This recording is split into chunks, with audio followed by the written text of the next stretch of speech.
अध्यक्ष महोदय, सन्माननीय सदस्य सुनील कांबळेजींनी जो लक्षवेधी या ठिकाणी उपस्थित केलेली आहे. अध्यक्ष महोदय, पुणे शहर हे झपाट्याने वाढत आहे आणि आजूबाजूच्या जिल्ह्यांमधून सुद्धा मोठ्या संख्येने लोक पुण्यामध्ये ट्रीटमेंटसाठी येत असतात. परंतु इंडियन पब्लिक हेल्थ स्टँडर्डच्या गाईडलाईन्सनुसार 1200 रुग्णांच्या मागे एक बेड नॉर्मल जनरल बेड आणि 2800 रुग्णांना एक ICU बेड ही आपली एक जी स्टँडर्ड आपल्या इंडियन पब्लिक हेल्थचं स्टँडर्ड आहे त्यानुसार आहे. आणि पुण्याच्या शहराच्या आपण 45 लाखाची लोकसंख्या आहे. आता स्टँडर्ड बेड आपले जनरल बेड 25,635 उपलब्ध आहेत गव्हर्नमेंट आणि प्रायव्हेट मिळून, आणि ICU बेड 2453 आहेत. आणि ह्या स्टँडर्डनुसार 1607च ICU बेड पर रुग्ण पाहिजे, त्यापेक्षा जास्तीचे आहेत.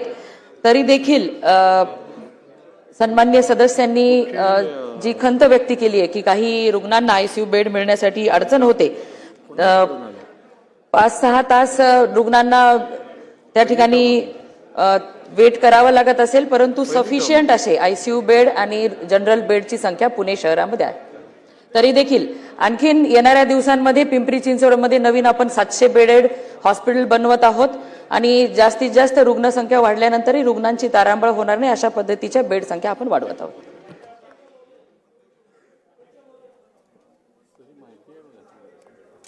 अध्यक्ष महोदय, माननीय मंत्री महोदयाने उत्तर दिलं की या ठिकाणी खरं तर आपण आपल्याकडनं जे छापील उत्तर मिळाले त्यात ICUची संख्या वेगळी आणि आत्ता आपल्या उत्तरातून जी संख्या सांगताय आपण की एवढे बेड उपलब्ध आहेत, परंतु या ठिकाणी खूप या ठिकाणी जे रुग्ण येतात आणि जो रुग्णांना आपली जी आपण संख्या सांगतो ती तफावत की बऱ्याच ठिकाणी शहरात पुणे शहरात एक चांगल्या उपचार मिळावे म्हणून शहरातल्या रुग्णांबरोबर बाहेरचे रुग्ण उपचारासाठी येतात.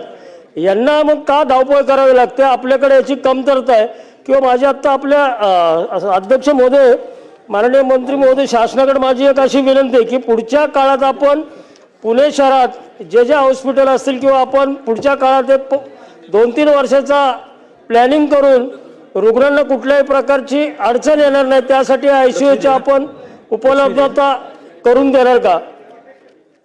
अध्यक्ष महोदय, सध्या ICU बेड आपल्याकडे सफिशियंट आहे. तरी देखील सन्माननीय सदस्यांनी सांगितल्याप्रमाणे पुढच्या 10 वर्षाचा पुणे शहराच्या की आजूबाजूच्या जिल्ह्यांमधून सुद्धा पुणे शहरातून चांगली ट्रीटमेंट मिळते म्हणून रुग्ण येतात, त्यांची दखल घेता पुढच्या 10 वर्षाचा पुणेचा रोडमॅप आपला तयार होत आहे. त्या दृष्टीने आपलं काम चालू आहे. सिद्धार्थ शिरोळे साहेब.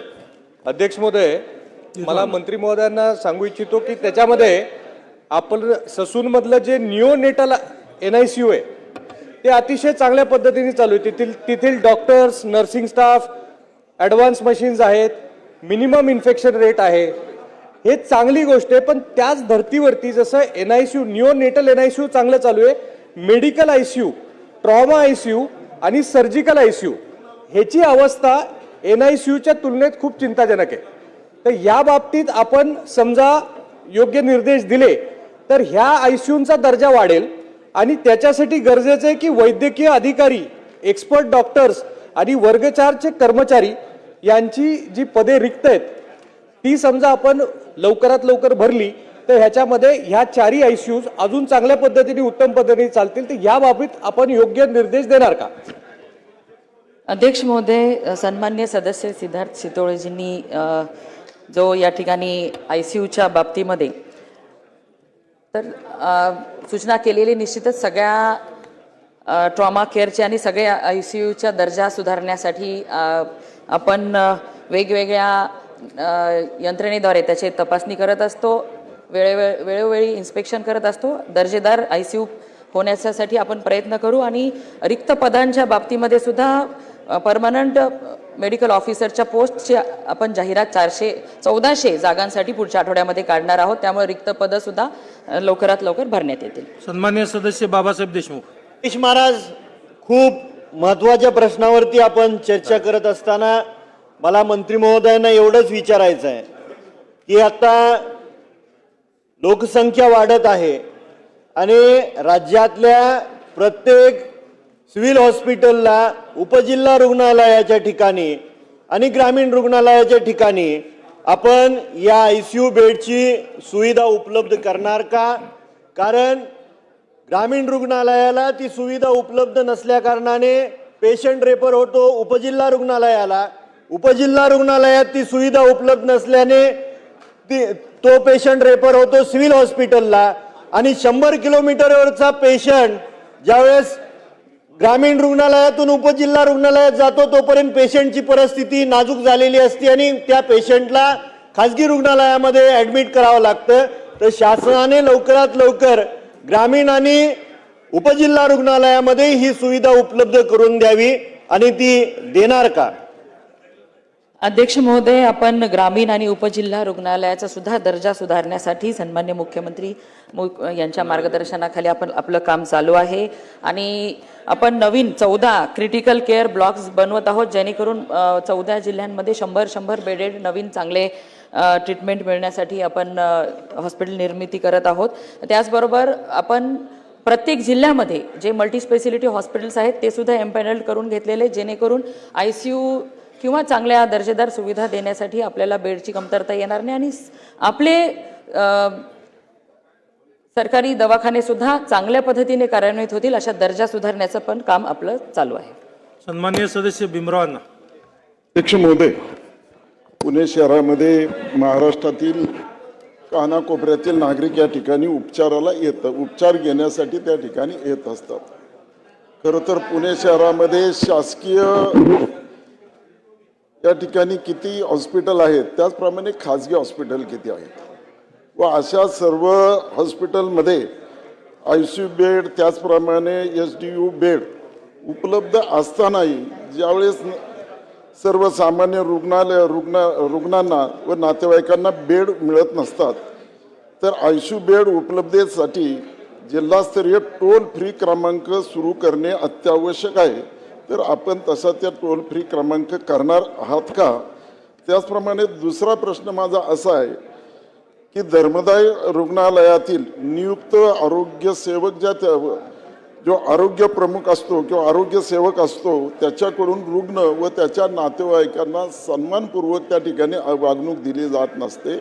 लोकप्रतिनिधीचा सुद्धा त्या ठिकाणी फोन त्या ठिकाणी उचलला जात नाही. अशा वेळेस संबंधित असणाऱ्या सेवकावर आपण त्या ठिकाणी कारवाई करणार आहात का? अध्यक्ष महोदय, आपण बेड किती अवेलेबल आहेत यासाठी आपण एक वेबसाईटवर दररोजच्या दररोज संख्या अपलोड केली जाते. त्यामुळे बेड अवेलेबिलिटीची संख्या ही आपल्याला charity.maharashtra.government.in वरती मिळत असते आणि ज्या चॅरिटेबल हॉस्पिटलच्या स्टाफकडून रुग्णांना किंवा लोकप्रतिनिधींना चांगल्या पद्धतीने उत्तरं मिळत नाहीत त्यांना सुद्धा समज देण्यात येईल. दिलीप मामा लांडे. अध्यक्ष महोदय धन्यवाद. अध्यक्ष महोदय, हा पुणे जिल्ह्याचा प्रश्न आहे आणि आमचे सन्माननीय सदस्य सुनील कांबळे असतील, या आपले भीमराव अण्णा आहेत, यांनी पुणे जिल्ह्याचा प्रश्न या ऐरणीवरती आणलेला आहे. अध्यक्ष महोदय, या ठिकाणी मंत्री महोदयांनी सांगितलं की पुणे जिल्ह्याच्या लोकसंख्येप्रमाणे ICU बेडची व्यवस्था आहे, परंतु अध्यक्ष महोदय तुमच्या माध्यमातून मी मंत्री महोदयांना सांगू इच्छितो, फक्त पुणे जिल्ह्यातील किंवा पुणे शहराच्या लोकसंख्येचा विचार करू नका. अध्यक्ष महोदय, आम्हाला मुंबई शहराची जशी माहिती आहे, मुंबई शहरामध्ये 25 वर्ष नगरसेवक म्हणून काम करत असताना या मुंबई शहरामध्ये संपूर्ण देशातील रुग्ण हे उपचार घेण्यासाठी येत असतात. त्यामुळे लोकसंख्येवरती न जाता त्या रुग्णालयामध्ये कोणत्या कोणत्या जिल्ह्यातून, कर्नाटक राज्यातून हे त्या ठिकाणी रुग्ण येत असतात याचा मंत्री महोदयांनी शासनाने विचार करणं हे गरजेचं आहे. म्हणून अध्यक्ष महोदय, पुणे शहरावरती सोलापूर असेल, अध्यक्ष महोदय तुमचा जिल्हा असेल, त्याही जिल्ह्यातले लोक त्या ठिकाणी चांगला उपचार मिळतो या हेतूने त्या शहरामध्ये येत असतात. म्हणून अध्यक्ष महोदय, माझी शासनाला मंत्री महोदयांना 2 प्रश्न आहेत की मंत्री महोदय, बाजूचे जे जिल्हे आहेत, बाजूचे जे राज्य कर्नाटक आहे इथून येणारे जे रुग्ण आहेत यांचा विचार करून ICU बेड आपण वाढवणार आहात का? दुसरा प्रश्न आहे की याच धर्तीवरती पुणे जिल्ह्यामध्ये ज्या हायवेवरती अपघात होतात त्यांना जवळपास चांगलं हॉस्पिटल नाही आहे. म्हणून अध्यक्ष महोदय, पुणे जिल्ह्यामध्ये नसरापूर या ठिकाणी आपली शासनाची जागा शासकीय रुग्णालयासाठी आहे. गेले अनेक वर्ष त्या ठिकाणी हा प्रश्न मी ऐरणीवरती आणण्याचा प्रयत्न करतोय, त्या लोकांच्या भावना मांडण्याचा प्रयत्न करतोय. म्हणून अध्यक्ष महोदय, तुमच्या माध्यमातून मंत्री महोदयांना विनंती करतो, सदर ठिकाणी एक चांगलं रुग्णालय हॉस्पिटल शासनाच्या माध्यमातून बांधण्यात येईल का? अध्यक्ष महोदय, पुणे आणि मुंबई सारख्या ठिकाणी चांगल्या दर्जेदार आरोग्याच्या सुविधा मिळतात म्हणून बाहेरच्या आपल्या मराठवाडा आणि इतर जिल्ह्यामधून सुद्धा पुणे आणि मुंबई सारख्या ठिकाणी रुग्ण येतच असतात. पण एवढंच नाही तर मेडिकल टुरिझमसाठी आपलं पुणे आणि मुंबई चांगल्या दर्जेदार सुविधा देणारं शहरं बनलेली आहेत. त्यामुळे इतर राज्यांमधून सुद्धा रुग्ण येत असतात. परंतु ह्या सगळ्यांना उत्तम सोय देण्याचं आपलं राज्य प्रयत्न करत आहे आणि प्रत्येक जिल्ह्यामधून मोठ्या प्रमाणामध्ये रेफर होऊन शहरांमध्ये पेशंट येऊ नये म्हणून जिल्ह्यामध्येच आरोग्य सुविधा सक्षम करण्याचं काम आपलं चालू आहे आणि पुढच्या 10 वर्षाचा रोडमॅप आपला तयार करणं चालू आहे आणि टप्प्याटप्प्याने या सगळ्या गोष्टींचं आपण काम करणार आहोत. आणि हायवेवरती ज्या आपण हॉस्पिटलची मागणी केली आहे त्या संदर्भात सुद्धा आपण एक बैठक घेऊन किंवा कशा पद्धतीने तिथे हॉस्पिटल बनवणं शक्य आहे किंवा नाही हे सगळं लक्षात घेता त्यावर सुद्धा निर्णय करण्यात येईल. सागर साहेब. अध्यक्ष महोदय, जिल्हा रुग्णालय पुणे येथे 300 बेडचे रुग्णालय असून तिथे 6 ICU बेड मंजूर आहेत. अध्यक्ष महोदय, मी 2 सार्वजनिक charitable without any profit making 114 बेडची एक हॉस्पिटल आणि 102 बेडची दुसरी हॉस्पिटल अशी 2 इन्स्टिट्यूशन अध्यक्ष महोदय चालवतो, लॉसमध्ये चालवतो. अध्यक्ष महोदय, नियमानुसार 12 ते 15 बेडच्या नंतर एक ICU पाहिजे. 114 बेडच्या हॉस्पिटलमध्ये माझ्याकडे 22 ICUचे बेड आहेत आणि 102 मध्ये 16 ICUचे बेड आहेत. आता 2 वाढतील, 18 ICUचे बेड होतील. 6 ऑपरेशन थिएटर आहेत एकेका रुग्णालयामध्ये. अध्यक्ष महोदय, सरकार आहे इथे. अध्यक्ष महोदय, महिन्याला जवळजवळ एका रुग्णालयाचा 30 लाख रुपये लॉस होतो. मी CSR कडे 12 महिना फिरत राहतो, गुलाबराव, पैसे पैसे पैसे पैसे. आता एकही दिवस जायची गरज नाही, लोकांना कळलं चांगलं काम करताय, CSRचे पैसे मिळतात. पुणा जसा ठिकाणी अध्यक्ष महोदय सर्वात जास्त इंडस्ट्रियल डेव्हलपमेंट एरिया आहे पुणा जिल्हा. एवढ्या कंपन्या आहेत अध्यक्ष महोदय, त्यांच्याकडनं एकेका रुग्णालयामध्ये आपण ज्या काही वस्तू लागणार आहेत ICU साठी ते CSRच्या फंडातून सरकार आणायचा प्रयत्न करणार का? आणि सरकारने आणलेच पाहिजे. सरकारने CSRचे पैसे त्या विभागात ज्या जिल्ह्यामध्ये त्या इंडस्ट्री चालतात, पैसे कमवतात, प्रदूषण करतात, ट्रान्सपोर्टेशन करतात, त्यांच्यासाठी आपण रस्ते तयार करतो, वीज सप्लाय करतो, पाणी देतो, सगळं काय देतो. तर ते अशा पद्धतीने सरकारी रुग्णालयामध्ये CSRचे पैसे देऊन बॅड दिले तर आपल्याला काही कमी होत नाही. माजी मंत्री महोदयांना माझा स्पेसिफिक प्रश्न आहे की अशा ठिकाणी आपण CSRचा पैसा आणून सरकारच्या माध्यमातून, कलेक्टरच्या माध्यमातून, जनप्रतिनिधीची मदत घेऊन CSRच्या पैशातून ज्या नियमानुसार जेवढे बॅड पाहिजे त्या पद्धतीने पुढच्या 6 महिन्याच्या आत, आता मार्च संपणार आहे, CSRचे सगळ्याचे ओव्हरफ्लो आहेत, आपण CSRच्या फंडातून असे बॅड हॉस्पिटलसाठी घेणार आहात का? आणि घेणार आहात तर 3 महिन्याच्या आत आपण ही संख्या जे आपल्याला आवश्यक आहे त्या पद्धतीने घेणार आहात का? अध्यक्ष महोदय, सन्मान्य सदस्यांनी जी सूचना केलेली आहे निश्चितच CSRच्या माध्यमातून आपण टाटा आणि रिलायन्स मोठ्या प्रमाणामध्ये आपल्या गव्हर्नमेंट हॉस्पिटल्सला मदत करत असतात. निश्चित त्यांची मदत घेऊन आपण दर्जा सुधारण्याचा प्रयत्न करू. परंतु पुणे औंध रुग्णालय पुणेमध्ये 200 बेडेडचं सुपर स्पेशलिटी हॉस्पिटल आपलं प्रस्तावित आहे आणि 200 बेडेड विमेन हॉस्पिटल सुद्धा प्रस्तावित आहे. त्यामुळे पुणे शहर आणि वाढत्या रुग्णांची संख्या बघता हे सगळं आपण करत आहोत आणि ICU बेड सुद्धा 22 मिनिट झाले आपण त्या ठिकाणी गरजेनुसार वाढवत आहोत आणि दर्जेदार सुविधा मग आपले ऑपरेशन थिएटर्स असतील ह्या सगळ्या चांगल्या दर्जाचे टप्प्याटप्प्याने तयार होताना आपल्या सगळ्यांनाच बघायला मिळते. कारण की सगळ्याच महाराष्ट्रामध्ये तालुक्याच्या ठिकाणी सुद्धा चांगल्या पद्धतीने आपण OT बनवत आहोत. ह्या सगळ्या आरोग्याच्या सुविधा दर्जेदार आपण करत आहोत. तरी देखील सन्मान्य सदस्यांच्या सूचनेनुसार आपण CSRच्या निधीच्या माध्यमातून ICU बेडची संख्या आणखी वाढवू. रासने साहेब शेवट आता 23 मिनिट झालं लक्षवेधी चालू आहे. माननीय अध्यक्ष महोदय, ससून हॉस्पिटलची निर्मिती ही 1867 मध्ये झाली. त्यानंतर औंध हे 2000 साली पुण्यामध्ये 2 शासकीय हॉस्पिटल झाली. परंतु पुणे शहरामध्ये, मुंबईमध्ये संपूर्ण महाराष्ट्रातनं नाही तर संपूर्ण देशातनं येतात.